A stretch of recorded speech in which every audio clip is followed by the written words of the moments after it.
E aí, pessoal? Bem-vindos ao nosso tradicional resumo da semana, onde analisamos os comentários com aquele toque de ironia, sarcasmo e uma pitada de ciência, porque alguém precisa manter a sanidade nesse debate sobre cultura pop. O tema de hoje? A cultura woke está destruindo tudo? Será que as empresas realmente jogaram boas histórias no lixo para marcar pontos de diversidade?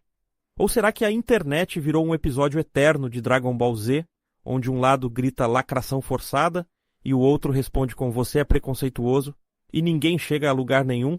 Então senta aí, respira fundo e vamos analisar isso com o rigor de um cientista e a paciência de um mestre Jedi. Entre os tópicos mais discutidos tivemos Branca de Neve, versão 2024. A Disney decidiu reimaginar o clássico, trocando a protagonista por uma atriz latina e removendo o romance. A pergunta que fica: inovação ou falta de noção? Star Wars, The Acolyte. Mais um capítulo da eterna discussão. Star Wars virou panfleto? Mas, calma, antes de qualquer coisa, lembremos que desde 1977, Star Wars sempre foi sobre uma rebelião contra um governo totalitário. Se você não percebeu isso, talvez tenha assistido errado. BlackRock e Vanguard. Alguns comentários trouxeram a teoria de que essas megacorporações estão controlando a cultura pop para impor uma agenda. Mas será que Hollywood precisa de um complô financeiro para errar?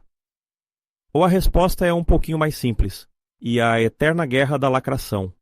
De um lado, pessoas que veem militância até em receita de bolo. Do outro, os que fingem que qualquer crítica à inclusão é pura intolerância. No meio disso, quem só queria assistir um bom filme sem precisar fazer um TCC sobre política identitária. Análise e respostas aos comentários. 1. A Disney só quer marcar pontos de inclusão. Sim. E não. A Disney quer ganhar dinheiro. A diferença é que agora eles perceberam que vender um filme como progressista atrai um público específico. O problema? Quando esquecem que boas histórias precisam vir antes da mensagem. No final das contas, o maior problema do live action de Branca de Neve não é a etnia da atriz. É o fato de que, segundo as entrevistas, ela parece mais interessada em transformar o filme em um manifesto do que em interpretar a personagem. Se a ideia era fazer um conto de empoderamento moderno, por que não criar uma história nova, em vez de tentar remendar uma já existente? E um detalhe curioso: os filmes da Disney que mais faturaram nos últimos anos são os que respeitam a base de fãs. O Rei Leão, 2019, e Aladdin, 2019, foram remakes quase idênticos aos originais e renderam mais de 1 bilhão de escada. Já A Pequena Sereia e Lightyear, que tentaram vender mais a agenda do que a história, tiveram resultados mornos. Coincidência? Os economistas diriam que não. 2. Star Wars virou panfleto político. Bom, vamos lá. Se Star Wars tivesse uma legenda oficial, provavelmente seria: gente comum lutando contra um governo opressor.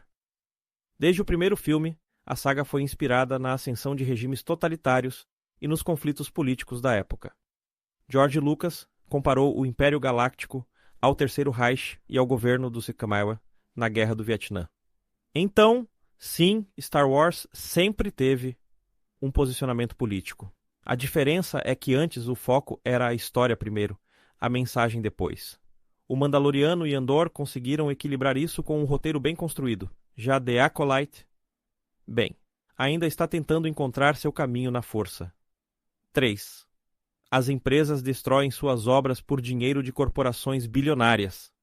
BlackRock e Vanguard são gigantes do mercado financeiro, controlam trilhões de dólares e têm ações em diversas empresas. Mas a ideia de que elas controlam cada detalhe da cultura pop para lacrar é um pouco otimista demais. Se houvesse realmente um plano global de dominação cultural, não deveríamos ver apenas fracassos. Teríamos blockbusters lucrando trilhões, e a última fase da Marvel não estaria mais bagunçada que uma linha do tempo do X-Men. A explicação mais provável? Grandes estúdios erram porque tomam decisões baseadas em tendências do momento em vez de focar na qualidade das histórias. Se diversidade e inclusão fossem garantias de fracasso, Pantera Negra e Everything Everywhere All at Once não teriam sido sucessos estrondosos. 4. A cultura woke não vai acabar, só vai hibernar. Essa teoria tem um fundo de verdade. O mercado se adapta ao público. Quando um excesso de discursos começa a afastar a audiência, as empresas ajustam a rota. Mas será que a cultura woke realmente vai desaparecer ou só vai evoluir para algo mais palatável? A história mostra que movimentos culturais mudam com o tempo. O cinema dos anos 80 era cheio de estereótipos exagerados que hoje não seriam aceitos.